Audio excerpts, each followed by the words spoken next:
Judith Omondi, Ramogi TV. Stewenye kwa mga juang. Jadolo Paul Mackenzie sani nyinge ni adhoganda kendo igoyo mbakane makoni kod kocha kaluwore gi tim maitudego mano mar chiwo puonj mar din ma dibed ni ema orwako jopiny mathoth e obadho mar tuyo nyaka tho.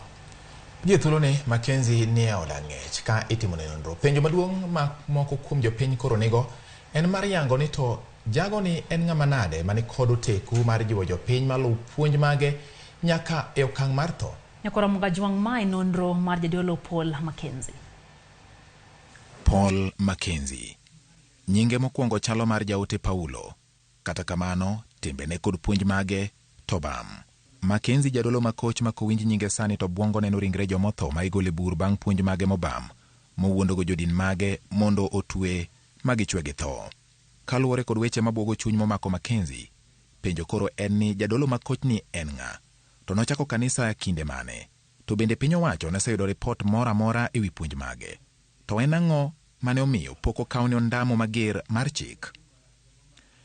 Kilomita buora kowuok e bungu ma Shakahola e boma ma Malindi wayudo jal ma ong'eyo jadolo makoch ni malong'o, nyinge Robert Mackenzie, owadgi Paul Mackenzie matin, ma bende en achiel kuom jokanyo e kanisa Paul Mackenzie e kinde mokalo. Alikuwa anafanya kazi ya taxi hapa Malindi na akaendelea na taxi kwa miaka kadhaa, miaka kadhaa ndio akaja akapata wito wa kanisa. Koyango ni owadgi nochako yalo e higni mag 90.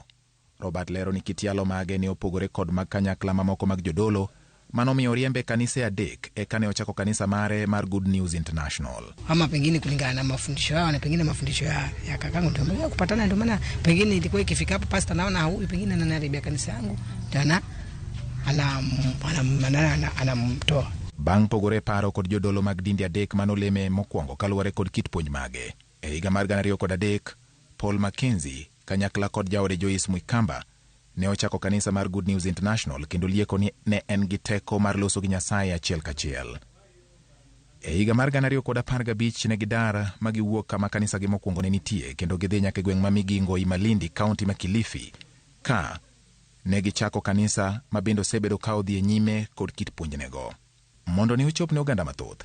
E higa mar 2016 Paul Mackenzie ne oyawo tesen mare mar TV mane chwalo puonj mag kanisa ne puonj manokelo chich. E higa 2017 Mackenzie ne omaki kuom nyayo puonj mobam. Puonjgi mane geto ahinya nyithindo ne omiyo nyithindo moko resi kendo ter nyaka kar reso nyithindo ma Mayungu Children Rescue Center. Kata kamano piny owacho chal ni ne odino ite. Naona kama yani government bado imelegea kimpango, sababu hii kesi ya Mackenzie nimekuwa nao tangu 2017. Nilikuwa na watoto 43 katika children's home na 30 katika rescue center. Katika watoto wote 73, baadhi yao watoto ni kama half of them wamefariki. E higa mar 2018 Paul Mackenzie ne ochako maki kendo ma odadhoge bang' jopiny bedo kod ng'ur kaluwore kod puonj mage mane kwedo somo. Kata kamano ne oduogo we thuolo maonge kum manomiye. E higa nogo piny owacho kokalo kuom board ma ochung' ne weche mag sinema ne oloro TV mar Mackenzie kaluwore kod kit puonj mage mane chich godo. Bad sirikal mar Abura ne okweyo jadolo no gi kanyo. E higa mar 2019 ne odonjne kod ketho mar chayo chik kendo dhi nyime chwalo puonj mobam ka bende ne otiyo gi muma e siya oganda.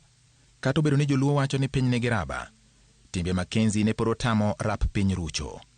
Dwe mar adek higani maling'ling ne owuok ni jadolo no ne oketo nyithindo moko mondo lem ka gitweyo ma gichwe gi tho. Ka Mackenzie nochako ndhi kendo. Bang' dhiye kendo chak nonro, ringre buora ma ichich ni gin mag jokanyo mag din mare imedo yudi ka otho kendo iki liete makanyakla e bungu ma Shakahola.